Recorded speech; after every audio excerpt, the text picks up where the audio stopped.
And that's irrespective of whether they sign up for additional advisory efforts or not, right? If they just sign up for the baseline Revify solution, we spend upfront quite a bit of time with them to sort of identify the key levers that drive incremental revenue and incremental profit, whether it's surgical price adjustments or it's cross-sell efforts or it's rationalizing discounts and having better discounting guardrails, et cetera.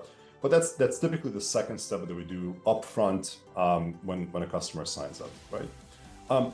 Then we also meet with them. We do a live review of the opportunities. We prioritize the efforts, right? Obviously quantify it. We recommend typically recommend a staged approach to implement some of the pricing and margin recommendations that we've identified.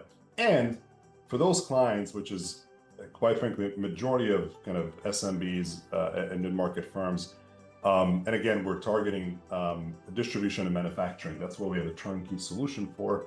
Majority of them will need some advisory efforts, right? And that's where we have certain packages, depending on the appetite and the maturity of that company, where we can engage, whether it's 20 hours a month, 40 hours a month, or more for a sort of a customer engagement, but all within a very kind of formalized, highly affordable subscription manner, right? Enrico, anything else to add on this one? Yeah, I think one of the things that we heard from customers that they love is not having to add yet another software to the tech stack.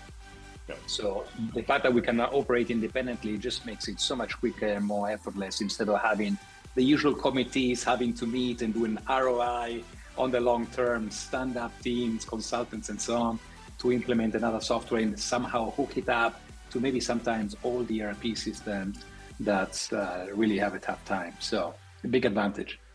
Yep. Thank you.